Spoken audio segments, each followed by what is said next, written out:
Hola queridos hermanos del ministerio, en este día quiero dejarles un mensaje, en este día que estamos en víspera de Navidad. Quería dejarles un mensaje sobre el propósito de la Navidad. Mucha gente celebra la Navidad quizás sin entender el verdadero propósito de la Navidad. Por eso quería compartir con ustedes en esta mañana el mensaje que está en el primer versículo que les quiero dar es Juan 1:18.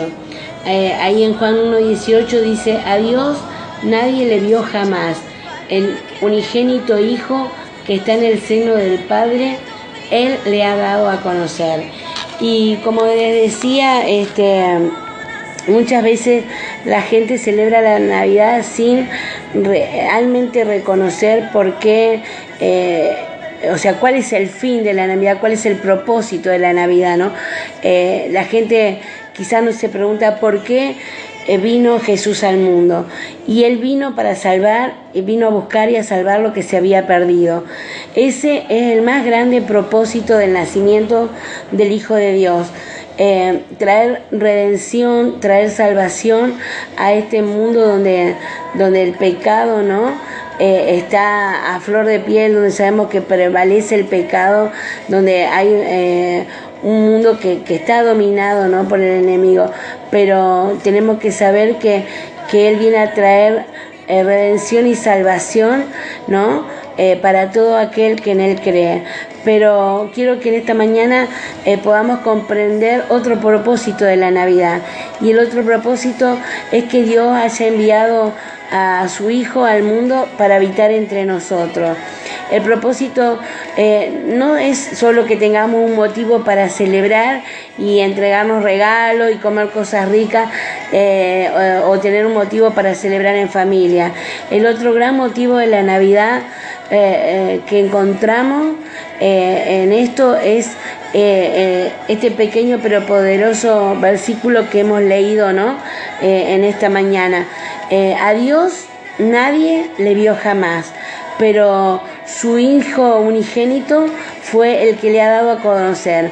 Es decir, que el gran propósito de la Navidad es que por medio de Jesucristo nosotros podamos hacerle conocer a los seres humanos verdaderamente a Dios. Hay un dicho muy popular que dice que el león no es como lo pintan, y quizás podríamos decir lo mismo de nuestro Dios. Muchas veces los pastores, los religiosos hacen que Dios tenga una imagen equivocada, ¿no?, o dan una imagen equivocada de Dios, del carácter de Dios, de la forma de actuar de Dios con los seres humanos. Generalmente a veces a Dios se lo pinta como un ser implacable, a un Dios que castiga, siempre derramando juicio sobre nosotros, o como ese ser que hace lo que quiere, como una persona, como un ser despótico, ¿no?, que manda y hace lo que quiere sin importarle quién salga dañado, sin importarle lo que a la humanidad le duela, ¿no?, o quizás que es indiferente al sufrimiento humano, porque Él es santo y que nadie puede acercarse a Él. Y esa imagen muchas veces también, a veces se lo pinta como Santa Claus, ¿no?, como Papá Noel, y a ese Dios ahí es al que hay que hacerle una lista de regalos, y que si nos portamos bien nos la va a dar, nos va a cumplir con todas aquellas cosas que le hemos pedido, ¿no? Es decir, que Él someterá su voluntad a nuestros deseos. Es por eso que en esta mañana vamos a comprender otro propósito, ¿no? El otro propósito que Dios tuvo para enviar a su Hijo a este mundo, y que podamos tener una idea clara de cómo es Él, de cómo es su carácter, cómo Él obra con los hombres, cómo Él pone en realidad, ¿no?, su manifestación, que viendo Jesús, no su físico, sino su carácter, su obrar, nosotros podamos ver al Padre Celestial. Por eso te invito a que en esta mañana podamos ver en la palabra de Dios cómo Cristo cumplió ese gran propósito de la Navidad en su ministerio. Cristo nos mostró que Dios está interesado en salvar al pecador y no en condenarlo, ¿no? En Juan 3:17 podemos ver, ¿no?, que Él vino a salvar lo que se había perdido. Como decíamos, el Padre Celestial desde el principio buscó la manera de salvar al ser humano que había caído en pecado. En este versículo podemos ver que hay una lección maravillosa del carácter de Dios. Él no quiere condenar al pecador. Él no quiere que el hombre termine condenado en el infierno. Dice que Dios ama al pecador, pero aborrece el pecado. Y por eso es que, como Dios ama al pecador, envió a su Hijo para que todos los pecadores tengamos la oportunidad de recibir la salvación de nuestra alma y también la vida eterna en el cielo. La condenación del hombre no viene por la crueldad de Dios, sino por el contrario, por rechazar el amor de ese Dios que mandó a su Hijo a salvar al mundo. Vemos que desde el Antiguo Testamento Dios dejó bien en claro que Él no quería condenar al pecador. Y ese propósito del Antiguo Testamento se cumplió completamente en Jesús. Otro motivo que es importante en esta mañana es saber que Cristo nos mostró que, como para Dios, los marginados, los menospreciados de la sociedad son muy importantes. La sociedad de los tiempos de antes, la sociedad judía, la sociedad en la que Jesús vivía, era una sociedad donde había marcadas diferencias.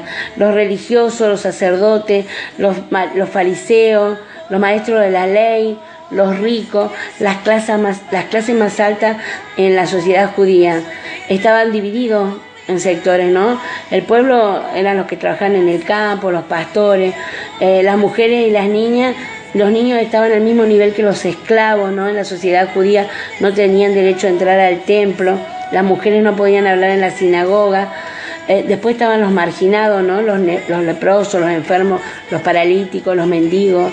Estaban los gentiles y los pecadores públicos como las prostitutas, los adúlteros.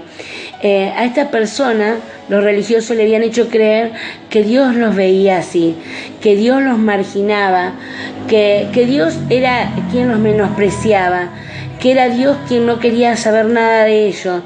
Pero nuestro Señor Jesús demostró todo lo contrario. Él vino a demostrar que de nada sirve la religiosidad si no se tiene amor por el pecador. Por eso es que vemos que Él en su ministerio público tuvo mucha relación con los marginados. Lo vemos tocando y sanando a los leprosos, sanando a los ciegos, a los paralíticos. Lo vemos hablando con la mujer samaritana. Lo vemos permitiendo que una mujer pecadora derrame el perfume a sus pies y que lo enjugue con sus cabellos. Lo vemos llamando a un publicano para hacerlo su discípulo. Lo vemos poniendo a un niño en el centro de atención de todos, ¿no? Es decir, que podamos volvernos como niños para poder entrar en el reino de los cielos. ¿Qué nos muestra esto? Nos muestra que para Dios todos somos importantes. Para Dios todos somos de un valor inigualable.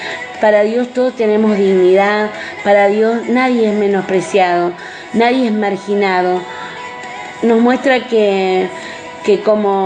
nos muestra que lo que se dijo en el Antiguo Testamento, que Cristo no hace acepción de persona.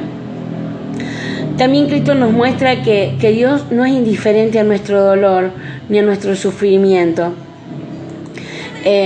Muchas veces hemos predicado, ¿no? Es maravilloso predicar de cómo Dios ha sacado a gente del dolor, de la tristeza, de la angustia y de la enfermedad, ¿no?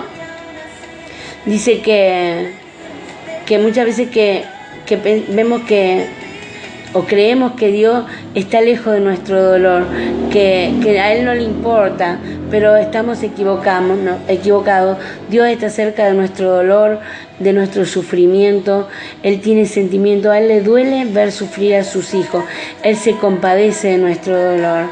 Cristo también nos mostró que tenemos un Dios todopoderoso, un Dios que puede terminar con la enfermedad, terminar con la tristeza, terminar con la angustia, ¿no? Vemos ahí en el libro de Mateo, en el capítulo 15, en el versículo 20, del 29 al 31, dice que Dios, que no hubo enfermedad que nuestro Señor Jesús no pudiera sanar.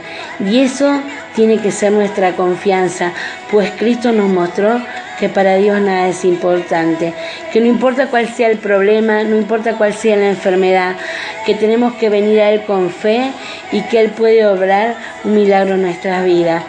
Este mensaje, que más allá de que todos los hermanos del ministerio lo conocemos, lo sabemos, lo vivimos, es importante que en este día lo podamos compartir con aquellos que no han tenido la oportunidad todavía de conocer, de aceptar a Cristo, de poder entender este amor sin fin de Dios, ¿no? De este amor que no tiene igual, no tiene explicación, que solo Él puede dar, ¿no? Y por eso es que yo en esta mañana quería compartir esta palabra con ustedes para desearles una feliz Nochebuena, una feliz Navidad junto a sus seres queridos. A todos y a cada uno de los miembros del ministerio, a uno de nuestros pastores allá en Nueva Jersey, que Dios les bendiga, que Dios les esté fortaleciendo, que puedan pasar este mensaje, esta palabra a aquellas personas que quizás hoy están en necesidad. Nosotros con Marianela nos gozábamos en esta mañana, estuvimos visitando el hospital, llevando palabra de vida, palabra de esperanza a aquellos que hoy tienen que estar en una situación de enfermedad o de tristeza o de dolor. Nos ha tocado salir de ahí con el alma compungida de saber que un joven ha quedado postrado a causa de un hecho delictivo, pero como le dijimos al papá, que no deje de creer, que tenga fe, puesta la fe en Dios. Para Él nada es imposible, que Dios es el mismo de ayer, de hoy y de siempre. Quiero bendecirlo, quiero abrazarlo a través de la distancia. Roxana, José, a toda la gente de Devoto, a toda la gente de Nueva Jersey, a cada uno de mis hermanos aquí en San Francisco, en Frontera, que podamos en esta noche levantar nuestra copa y darle gracias a Dios por haber sido alcanzado por este amor tan grande y tan infinito. Les bendigo, amados, y deseo que todo el bien, que toda la paz de Dios venga sobre sus vidas. Les amo en Cristo Jesús. Hasta siempre.